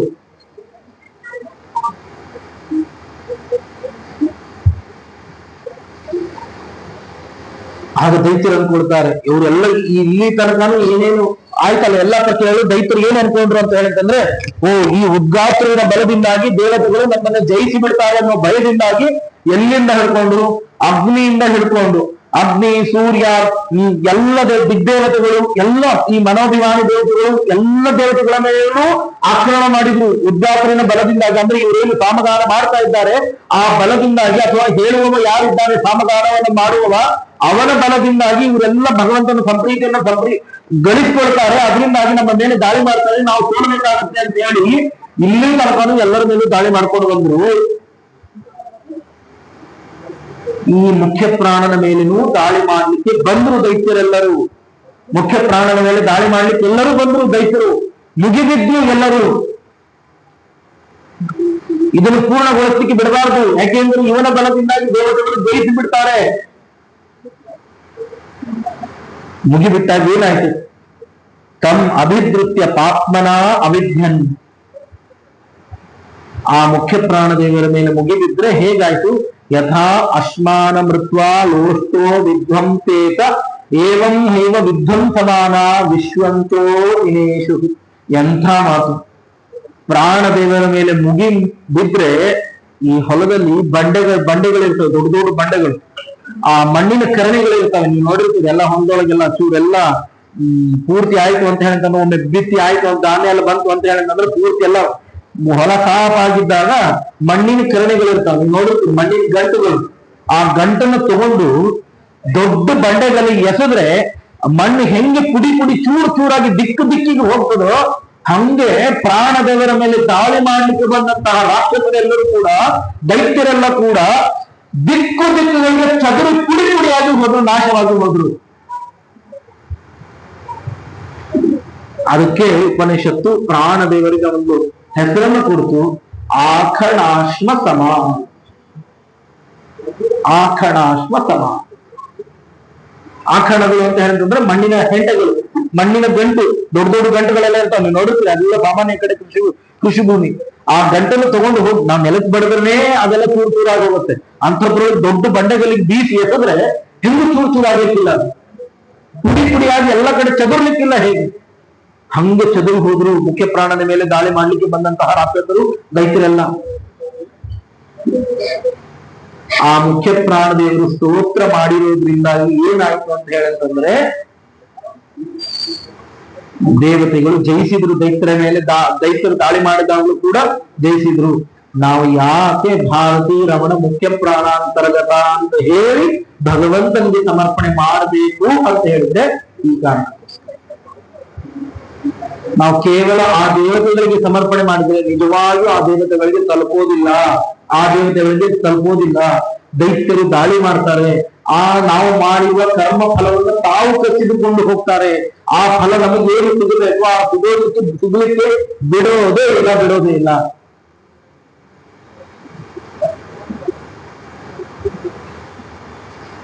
ನೀವು ಯಾವ ದೇವತೆಯ ಅಂತರ್ಯಾಮಿಯಾಗಿ ಚಿಂತನೆ ಮಾಡಿದ್ರು ನೆಕ್ಸ್ಟ್ ಲೆವೆಲ್ ಯಾರು? ಮುಖ್ಯ ಪ್ರಾಣದೇವರು.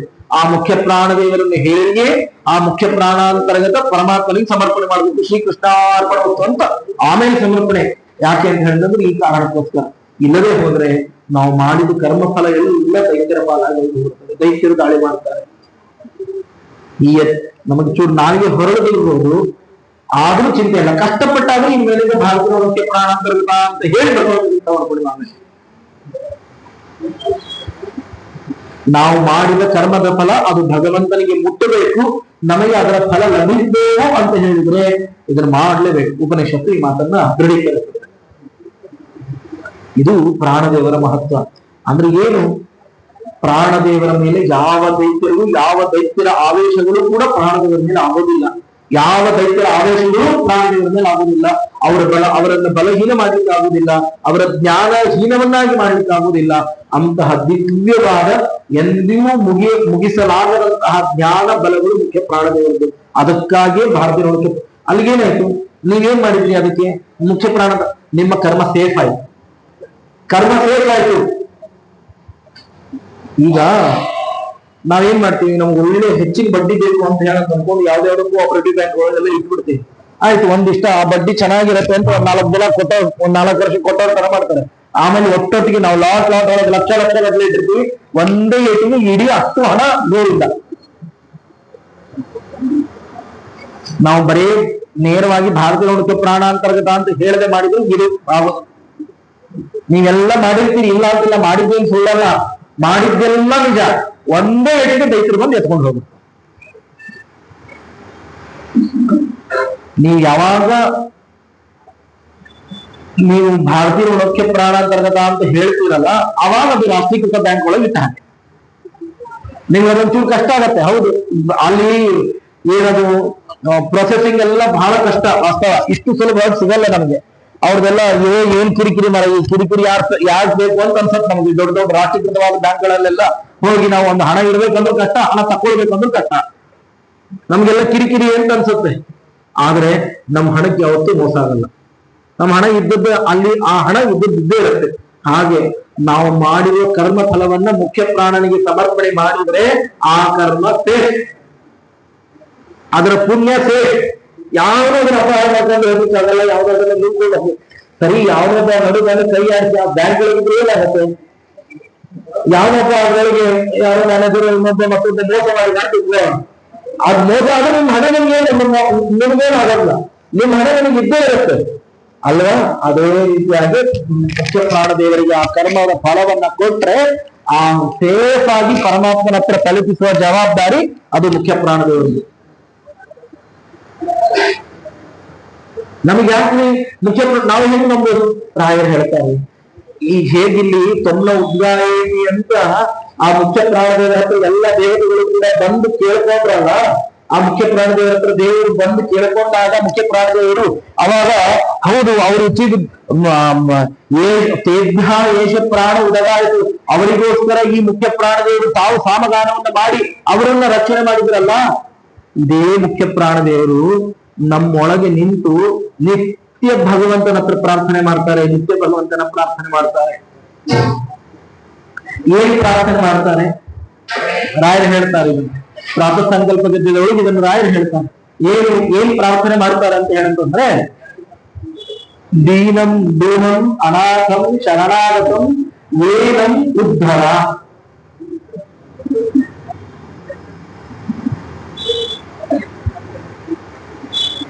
ದೀನರಾಗಿದ್ದೇವೆ ನಾವೆಲ್ಲ. ಹೌದು, ನಮ್ಮ ಹತ್ರ ಏನು ನೀಗೋದಿಲ್ಲ, ಸುಮ್ಮನೆ ನಾವೆಲ್ಲ ನೀಗಿದವ್ರ ಜೊತೆ ತೋರ್ಕೊಳ್ತೇವೆ ಅಷ್ಟೇ. ಒಳಗೆ ಆ ಪರಮಾತ್ಮ ತತ್ವಾಧಾರಿ ದೇವತೆಗಳು ಎಲ್ಲ ನಡೆಸಿದ್ರೆ ಆಗತ್ತಿಲ್ಲ ಅಂತಂದ್ರೆ ಏನಿಲ್ಲ.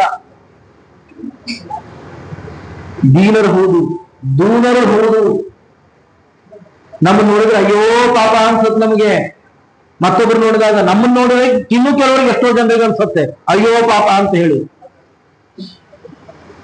ದೂನರು ಹೌದು, ಅನಾಥರು ಹೌದು. ಈ ಜನ್ಮಕ್ಕೆ ಈ ತಂದೆ ತಾಯಿಗಳು, ಇನ್ನೊಂದು ಜನ್ಮದಲ್ಲಿ ಯಾವ ತಂದೆ ಯಾವ ತಾಯಿ. ಅನಾಥರು ಹೌದು. ಇಂತಹ ದೀನ ದೂನ ಅನಾಥ ಶರಣಾಗತನಾದಂತಹ ಈ ಭಕ್ತನನ್ನ ಉದ್ಧಾರ ಮಾಡುವಂತ ನಿತ್ಯ ಪ್ರಾಣದೇವರು ನಮ್ಮ ಪರವಾಗಿ ಪರಮಾತ್ಮನ ಹತ್ರ ನೀವು ಒಂದು ದಿನ ಆದ್ರೂ ಪ್ರಾಣದೇವರು ನೀವು ಮಾಡಿ ಅಂತ ಕೇಳ್ಕೊಂಡಿದ್ದೀರಿ. ನಾವು ಯಾರಾದ್ರೂ ಕೇಳ್ಕೊಂಡು ನಾವು ಆತ್ಮ ಸಾಕ್ಷಿ ಮುಟ್ಕೊಂಡು ಕೇಳ್ಕೊಂಡು ನಾವು ಪ್ರಾಣಿಗಳ ಹತ್ರ ಸ್ವಾಮಿ ನಮ್ಮನ್ನು ಉದ್ಧಾರ ಮಾಡುವಂತ ಪರಮಾತ್ಮನ ಹತ್ರ ಪ್ರಾರ್ಥನೆ ಮಾಡುವಂತ ಮುಖ್ಯ ಪ್ರಾಣಿಗಳ ಹತ್ರ ನಾವು ಯಾವತ್ತಾದ್ರೂ ಒಂದೇ ಆದ್ರೂ ಕೇಳ್ಕೊಂಡಿಲ್ಲ? ನಾವು ಯಾವತ್ತೂ ಕೇಳ್ಕೊಂಡಿಲ್ಲ. ನಾವು ಏನು ಅಂತ ಅವನೇ ಅರ್ಥ ಮಾಡ್ಕೊಂಡು ಅವನೇ ಪರಮಾತ್ಮನ ಹತ್ರ ಪ್ರಾರ್ಥನೆ ಮಾಡ್ತಾನೆ. ಅಷ್ಟು ಕರುಣ ನಮಗೆ ಮುಖ್ಯ ಪ್ರಾಣಿದೇವರು. ಮತ್ತೆ ಅಂತ ಹತ್ರ ಕೊಡೋದು ಇನ್ಯಾರ ಹತ್ರ ಕೊಡ್ತೀವಿ ನೀವು? ಇಷ್ಟು ಕಾಳಜಿ ಇನ್ಯಾರು ತೋರಿಸ್ತಾರೆ?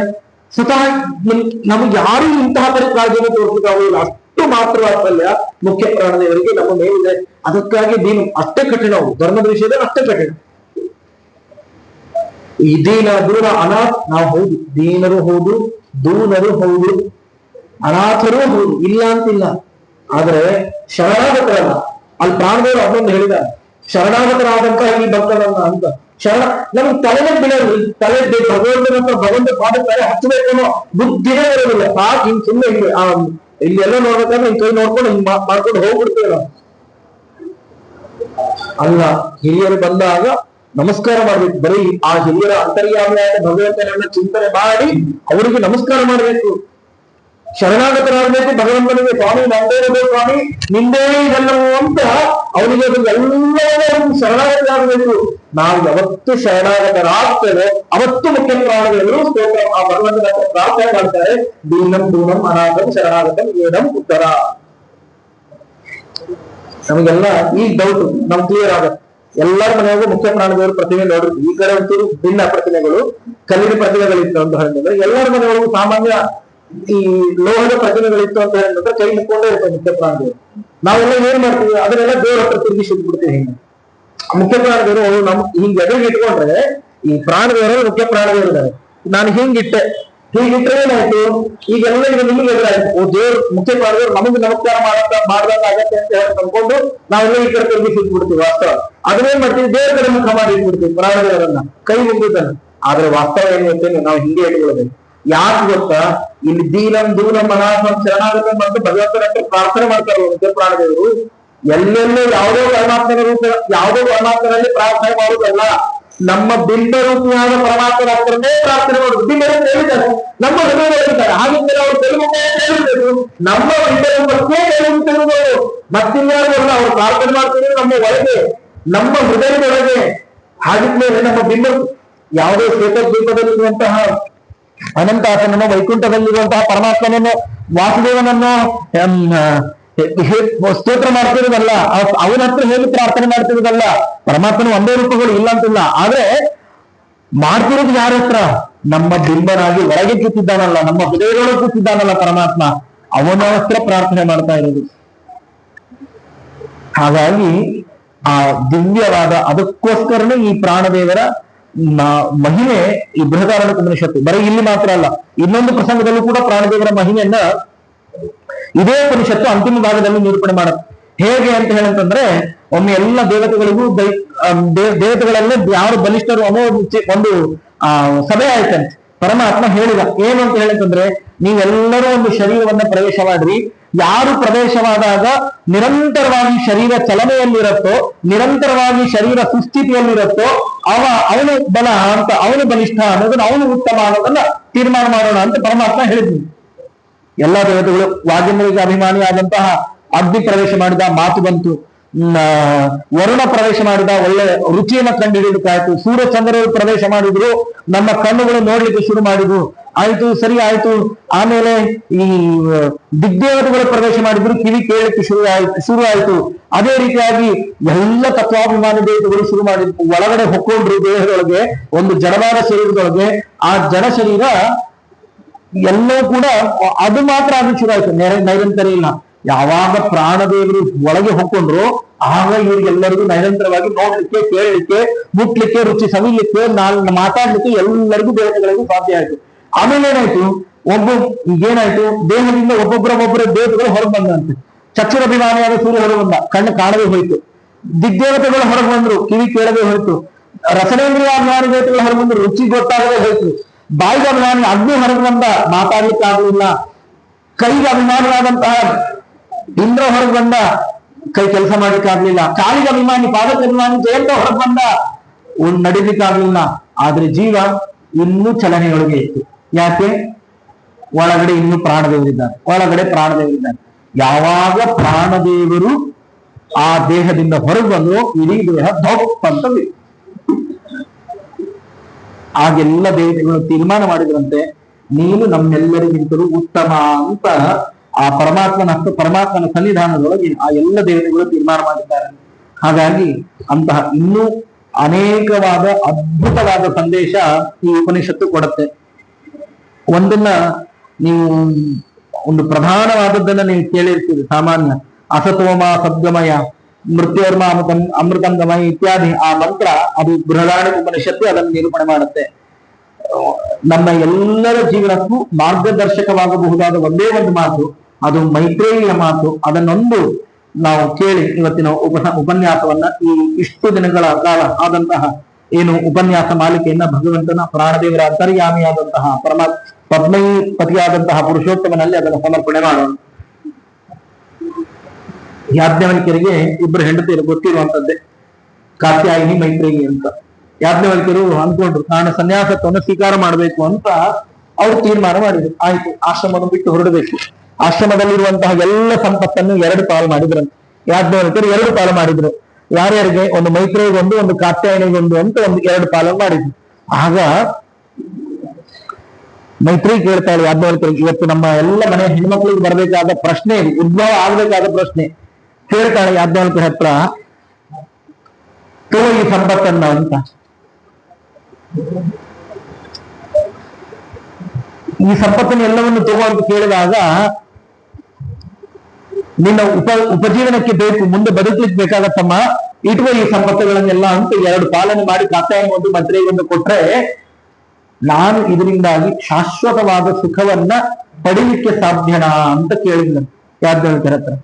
ಶಾಶ್ವತವಾದ ಸುಖವನ್ನ ಅಂದ್ರೆ ಮೋಕ್ಷ, ಅಪರೋಕ್ಷ ಜ್ಞಾನ, ಭಗವಂತನ ಅಪರೋಕ್ಷ ಜ್ಞಾನ, ಇದರಿಂದಾಗಿ ಪಡಿಲಿಕ್ಕೆ ಸಾಧ್ಯ ಅಂತ. ಆಗ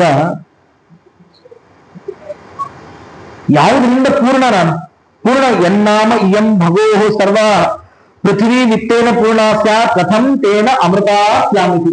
ಈ ಸಂಪತ್ತಿನಿಂದ, ನೀವೇನು ನನಗೆ ಕೊಟ್ಟರಲ್ಲ ಈ ಸಂಪತ್ತು, ಈ ಸಂಪತ್ತಿನಿಂದ ನಾನು ಪೂರ್ಣರಾಗಲಿಕ್ಕೆ ಸಾಧ್ಯನಾ, ಪೂರ್ಣವಾದ ಸುಖವನ್ನ ಪಡಿಲಿಕ್ಕೆ ಸಾಧ್ಯನಾ ಅಂತ ಕೇಳಿದ್ರಂತೆ ಯಾಜ್ಞವಲ್ಕ್ಯರ ಹತ್ರ. ಇಲ್ಲ ಅಂತಂದ್ರು ಯಾಜ್ಞವಲ್ಕ್ಯರು. ಇದರಿಂದಾಗಿ ನೀನು ಪೂರ್ಣ ಸುಖವನ್ನು ಪಡಿಲಿಕ್ಕೆ ಸಾಧ್ಯ ಇಲ್ಲ ಅಂತ ಯಾಜ್ಞವಲ್ಕ್ಯರು ಹೇಳಿದ್ರಂತೆ. ತಾಹೋವಾಚ ಮೈತ್ರೇಯಿ. ಆಗ ಮೈತ್ರೇಯಿ ಹೇಳ್ತಾಳೆ, ಏನಾಹಂ ನಾಮೃತಾಸ್ಯಾಂ ಕಿಮಹಂ ತೇನ ಕುರ್ಯಾಂ. ಯಾವುದರಿಂದ ನಾನು ಪೂರ್ಣವಾದ ಸುಖ, ಯಾವುದು ಭಗವಂತನ ಅಪರೋಕ್ಷ ಜ್ಞಾನ, ಅದನ್ನು ಪಡಿಲಿಕ್ಕೆ ಸಾಧ್ಯ ಇಲ್ಲ ಅಂತಂದ ಮೇಲೆ ಈ ಸಂಪತ್ತನ್ನು ಇಟ್ಟುಕೊಂಡು ನಾನೇನು ಮಾಡಲಿ? ಈ ಸಂಪತ್ತನ್ನು ಇಟ್ಟುಕೊಂಡು ನಾನೇನು ಮಾಡಲಿ? ನನಗೆ ಬೇಡ ಈ ಸಂಭ ಅಂತ. ಹಾಗಾಗಿ ಅವ್ರು ಹೇಳ್ತಾರೆ, ಅವ್ರು ಕೇಳ್ತಾರೆ, ಯದೇವ ಭಗವಾನ್ ವೇದ ತದೇವ ಮೇ ಬ್ರೂಹಿ. ನೀವು ಏನು ತಿಳಿದಿದ್ದೀರಿ ಈ ಪೂರ್ಣ ಸುಖವನ್ನ ಪಡಿಲಿಕ್ಕೋಸ್ಕರ, ಭಗವಂತನ ಅಪರೋಕ್ಷ ಜ್ಞಾನ ಆಗಲಿಕ್ಕೋಸ್ಕರ ನೀವು ಏನು ತಿಳಿದಿದ್ದೀರಿ ಅದನ್ನೇ ನನಗೆ ಹೇಳಿ ಸಾಕು, ಇನ್ಯಾವುದನ್ನು ಬೇಡ. ಮೈತ್ರೇಯಿ ಕೇಳಿದ ಮಾತು. ಈ ಮಾತು ನಮ್ಮೆಲ್ಲರಿಗೂ ದಿಗ್ದರ್ಶನವಾಗಬೇಕು. ಆ ಮೈತ್ರೇಯಿ ಕೇಳಿದ್ದಾಳೆ, ಯಾಜ್ಞವಲ್ಕ್ಯರು ಹೇಳಿದ್ದಾರೆ. ಮತ್ತೆ ಎಲ್ಲವೂ ಕೂಡ ನಡೆಯುವುದು ಈ ಪರಮಾತ್ಮನ ಪ್ರೀತಿಯಿಂದ. ನವ ಅರೇ ಪತ್ಯು ಕಾಮಾಯ ಪತಿಪ್ರಿಯೋ ಭವತಿ, ಆತ್ಮನಸ್ಸು ಕಾಮಾಯ ಪತಿಪ್ರಿಯೋ ಭವತಿ. ಒಬ್ಬ ಗಂಡನಿಗೆ ಹೆಂಡತಿ ಪ್ರೀತಿ ಪಾತ್ರಳಾಗಬೇಕು. ಗಂಡನೊಳಗೆ ಮನಸ್ಸು ಬಂತು ಅಂದ್ರೆ ಮಾತ್ರಕ್ಕೆ ಆಕೆಯನ್ನು ಪ್ರೀತಿ ಪಾತ್ರಳಾಗೋದಿಲ್ಲ. ಆತ್ಮನಸ್ಸು ಕಾಮಾಯ ಪತ್ಯುಪ್ರಿಯೋ ಭವತಿ. ಪರಮಾತ್ಮ ನಮ್ಮ ಒಳಗೆ ಗಂಡನೊಳಗಿರುವ ಪರಮಾತ್ಮನಿಗೆ ಇಚ್ಛೆ ಬರಬೇಕು, ಈ ಹೆಂಡತಿ ನನಗೆ ಪ್ರೀತಳಾಗಬೇಕು ಅಂತ ಹೇಳಿ. ಆವಾಗ ಆ ಹೆಂಡತಿ ಒಳಗೆ ಪ್ರೀತಳಾಗ್ತಾಳೆ, ಪ್ರೀತಿ ಪಾತ್ರಗಳಾಗ್ತಾಳೆ. ಬರೀ ಅಷ್ಟು ಮಾತ್ರ ಅಲ್ಲ, ನವ ಅರೆ ಜಾಯಾಯಿ ಕಾಮಾಯಿ ಜಾಯ ಪ್ರಿಯಭೂತಿ, ತಾನು ಅಂದುಕೊಂಡು ಮಾತ್ರಕ್ಕೆ ಹೆಂಡತಿಗೆ ಗಂಡ ಪ್ರೀತಿ ಪಾತ್ರ ಅಂತ ಆಗ್ಬಿಡೋದಿಲ್ಲ. ಒಳಗೆ ಆ ಹೆಂಡತಿ ಒಳಗೆ ಕುಳಿತಿರುವಂತಹ ಪರಮಾತ್ಮ ತಾನು ಇಚ್ಛೆ ಪಡಬೇಕು, ಪರಮಾತ್ಮನ ಅಪೇಕ್ಷೆ ಆಗ್ಬೇಕು, ನನ್ನ ಗಂಡ ನನಗೆ ಪ್ರೀತಿ ಪಾತ್ರನಾಗಲಿ ಅಂತ. ಆವಾಗ ಆ ಗಂಡ ಪ್ರೀತಿ ಪಾತ್ರನಾಗ್ತಾನೆ. ಇದು ಬರೇ ಅಲ್ಲಿಗೆ ಮಾತ್ರ ಅಲ್ಲ, ಎಲ್ಲ ಕಡೆಯಲ್ಲೂ ಕೂಡ, ಪ್ರತಿಯೊಂದು ವಸ್ತುವಿನಲ್ಲೂ ಕೂಡ ಮಕ್ಕಳ ವಿಷಯದಲ್ಲಿ ಮಕ್ಕಳು ನಮಗೆ ಪ್ರೀತಿ ಪಾತ್ರರಾಗಬೇಕು ಅಂತ ಮಾತ್ರಕ್ಕೆ ಮಕ್ಕಳು ಪ್ರೀತಿ ಪಾತ್ರರಾಗೋದಿಲ್ಲ.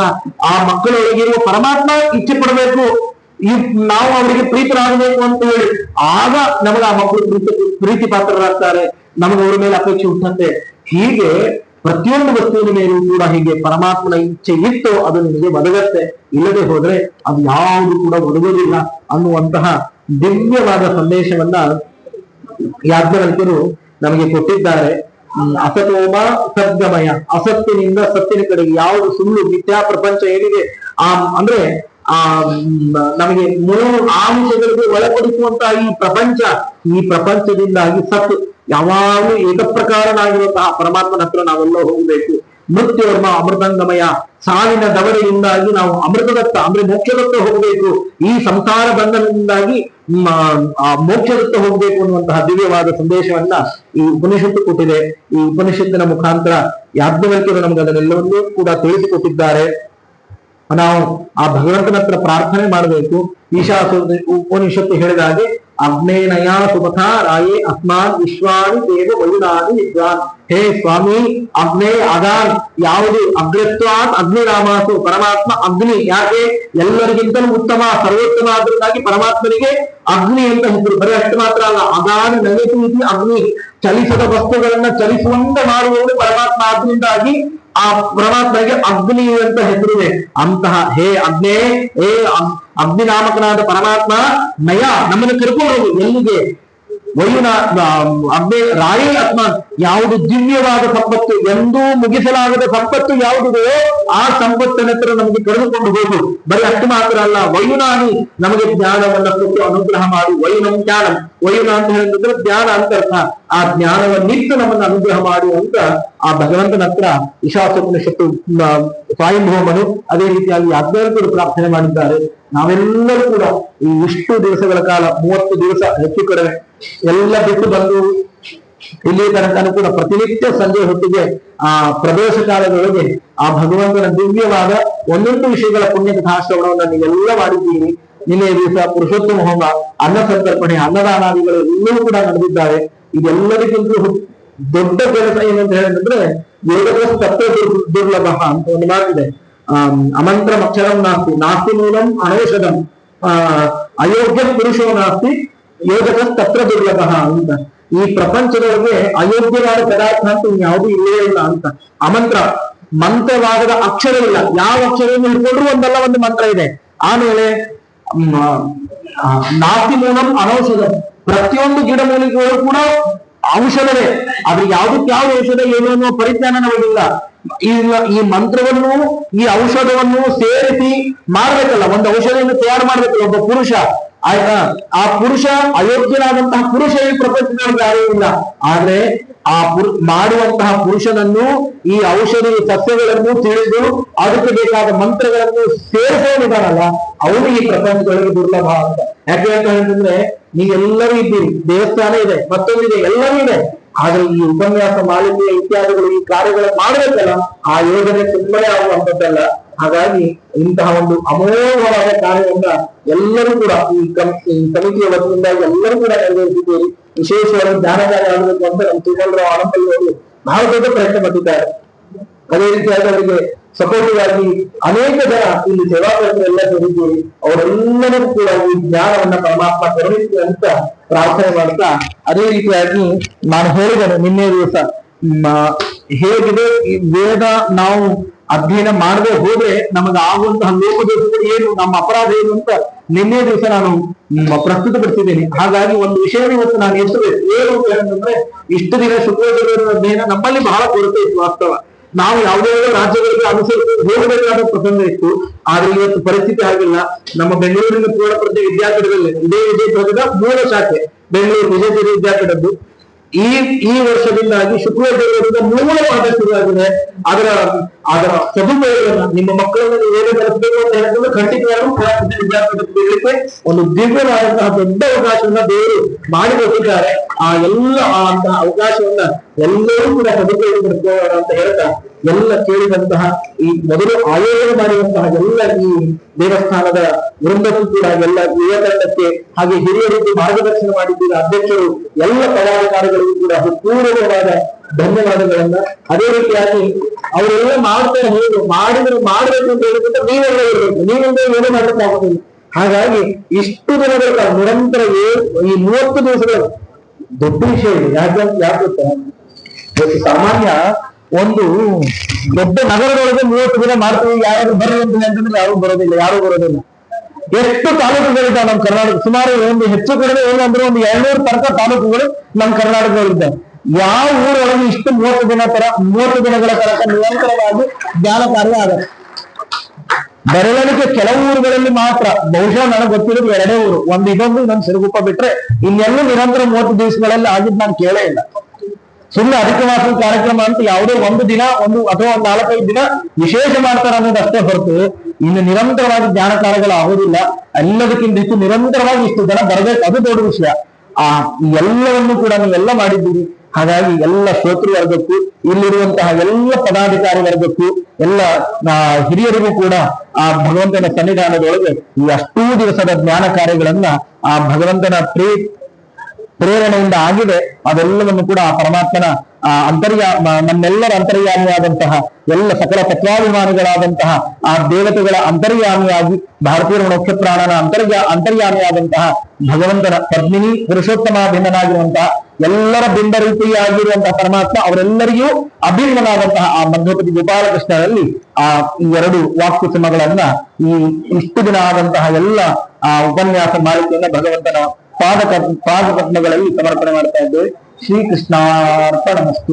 ಯತ್ಕರೋಷಿ ಯದಶ್ನಾಸಿ ಯದ್ವಿಹೋಸಿ ದದಾಸಿ ಯತ್ತಪಶ್ಯತಿ ಕೌಂತೆಯ ತತ್ಕುರುತ್ವ ಮದರ್ಪಣಂ. ತಪಸ್ವಿನೋ ದಾನಪರ ಯಶಸ್ವಿನೋ ಮನಸ್ವಿನೋ ಮಂತ್ರವಿದಸ್ವ ಮಂಗಲಾ ಕ್ಷೇಮಂ ವಿಂದಂತಿ ವಿನಾಯದರ್ಪಣಂ. ತಸ್ಮೈ ಸುಭದ್ರ ಶ್ರವಸೇ ನಮೋ ನಮಃ. ಶ್ರೀಕೃಷ್ಣಾರ್ಪಣಮಸ್ತು.